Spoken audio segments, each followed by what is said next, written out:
the third most populous city in Karnataka. When the population density is seen, we can see 6,307 people per square kilometer, and the literacy rate is 87.67%.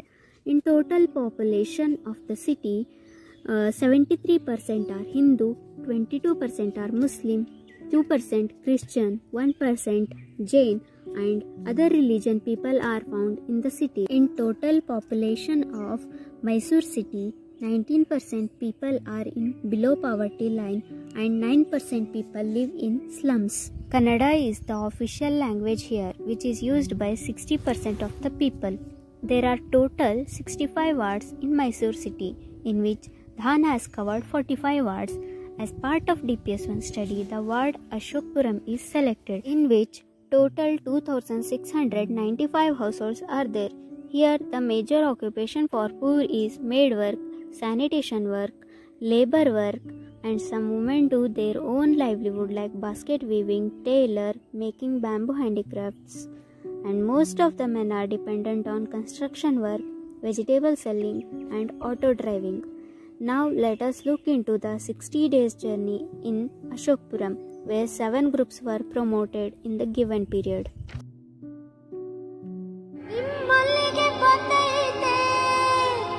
ಕಳಂಜಿಯಂ ನಿಮ್ಮ ಮನೆಯ ಬಾಗಿಲಿಗೆ ಬಂದೈತೆ ಜಜ್ಜಿನಕರ ಜನರೇ ಜನಕನಕರ ಜನರೇ ಜಜ್ಜಿನಕರ ಜನರೇ ಜನಕನಕರ ಜನರೇ ಜಜ್ಜಿನಕರ ಹೋಯ್ ಜಜ್ಜಿನಕರ ಜನರೇ ಜನಕನಕರ ಜನರೇ ಜಜ್ಜಿನಕರ ಜನರೇ ಜನಕನಕರ ಜನರೇ.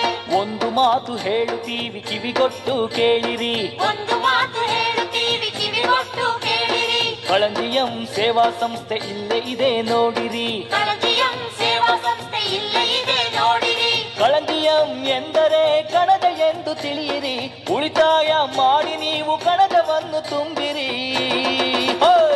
ಜಜ್ಜಿನಕರ ಜನರೇ ಜನಕನಕರ ಜನರೇ ಜಜ್ಜಿನಕರ ಜನರೇ ಜನಕನಕರ ಜನರೇ.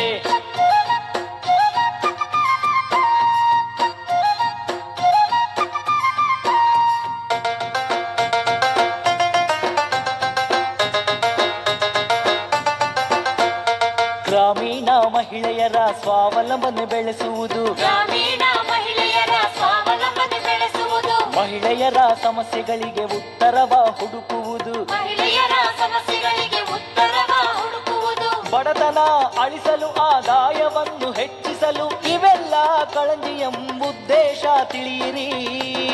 ಹೋಯ್ ಜಜ್ಜಿನಕರ ಜನರೇ ಜನಕನಕರ ಜನರೇ ಜಜ್ಜಿನಕರ ಜನರೇ ಜನಕನಕರ ಜನರೇ.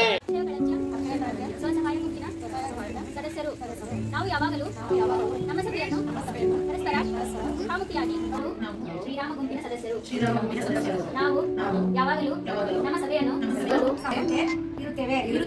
ನಾವು ಕುಟುಂಬವಾಗಿ ಪರಸ್ಪರ ಸಹಾಯ ಮಾಡುತ್ತೇವೆ. ನಾವು ನಿಸ್ಸಂದೇಹವಾಗಿ ಪ್ರತಿ ತಿಂಗಳ ಸಭೆಗೆ ತುಂಬ ಕಷ್ಟ ಇದೆ. ನಾವೇನು ಥರ ಮೆಟೀರಿಯಲ್ ಏನು ಸಿಗ್ತಾ ಇಲ್ಲ.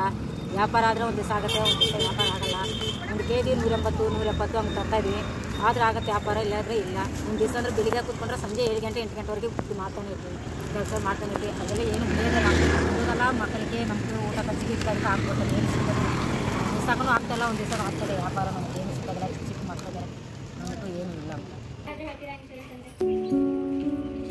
ಕನ್ನಡದಲ್ಲಿ ವಿಮೆ ಉದ್ದೇಶ ಏನಂದ್ರೆ ಅನಿಶ್ಚಿತ ನಷ್ಟಗಳಿಂದ ನಮ್ಮನ್ನು ಕಾಪಾಡಿಕೊಳ್ಳುವುದು. ಅನಿಶ್ಚಿತ ನಷ್ಟಗಳೆಲ್ಲ ನಮಗೆ ನಿಶ್ಚಿತ ಇರ್ತವ, ಯಾವಾಗ ಬರ್ಬೋದು ಯಾವಾಗಿಲ್ಲ.